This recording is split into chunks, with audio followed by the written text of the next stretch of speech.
You know, it is so funny to me how people can live in trauma responses and be more comfortable in that misery because they're used to it. When you stop being a victim and you stop doing things that are comfortable, the possibilities for your life completely change. Anything you can imagine can be accomplished once you are willing to be uncomfortable. We live in a place that comfort is the biggest killer of us. And it's really sad. Like, I just went through the hardest thing of my life. The person that I thought loved me above any didn't. Could not appreciate the life that she got to live in a house filled with love and possibility. She would rather be upset because she's getting more cocaine than money, like all day, every day. And to be able to not want to do something, but not take any responsibility for stopping, and be able to shift that blame onto the only person that has ever loved you, the only person that you never had anything to fear from, and then to be able to twist that around in your head to a point that you could believe the person that has never harmed you, never meant you any harm in any way, could be possible of hurting you, is disgusting. It is absolutely disgusting. It is the worst thing that you could do to a person. And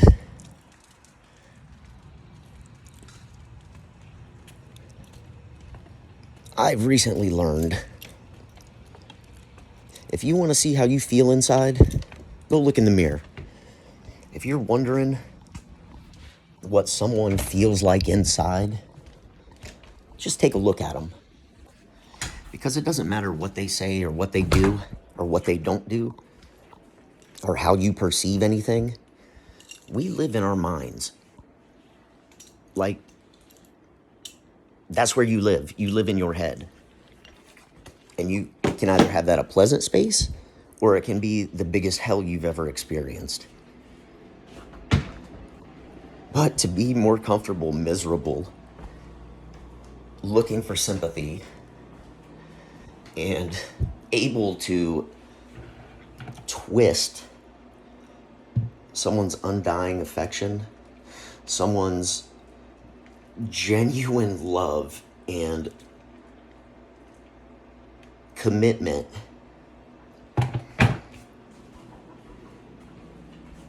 is sad. I got really upset at the things that happened. And then I realized, you know what? I managed to get the weakest, sickest, most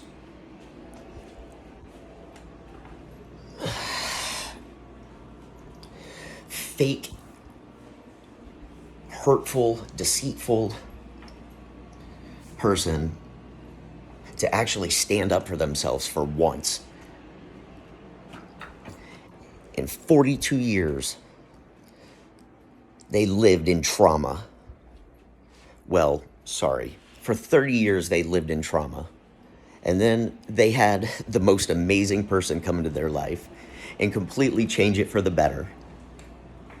And then because that conflicted with the way that they learned how to live,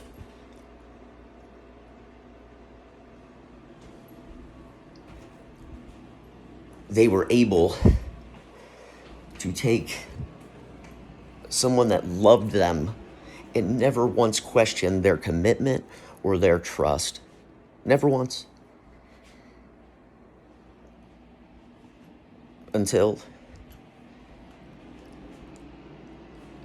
she decided to worry about it. And I'm into energy, like hardcore into energy. So when I had someone that I love, that I'm entangled with in every way,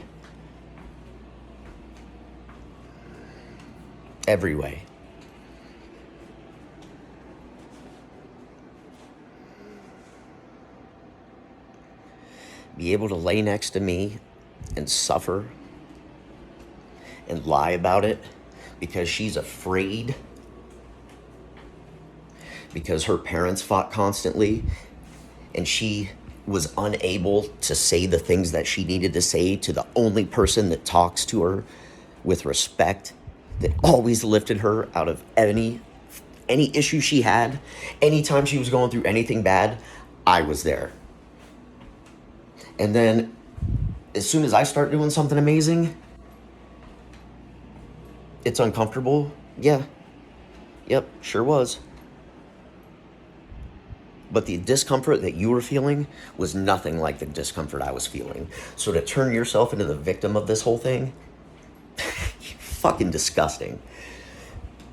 And I am completely detached from this situation.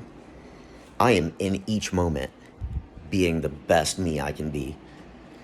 I am grateful. I am generous. I am loving. I am everything most women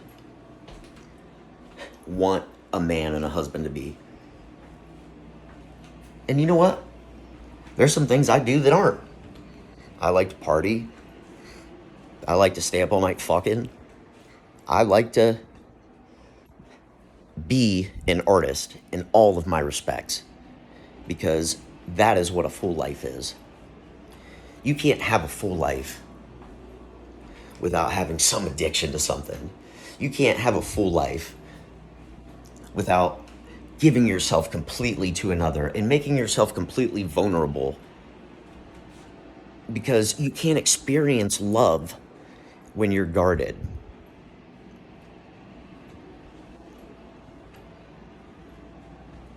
You can't. You'll never get the depths. So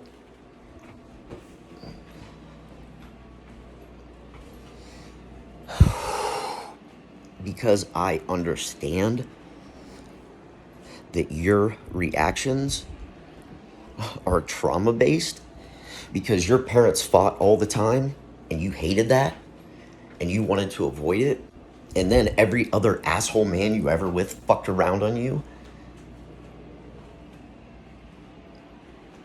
then as soon as something gets a little uncomfortable, you have to work to pay the bills while your husband provides all the frivolities, literally buys you fucking $100 worth of cocaine every night, and fucking makes you amazing, lifts you up from the pits of despair, gives you a child, wants to be with your child, wants to fucking raise that kid with you. And you say, this guy that has never done anything but love me is going to kill me, is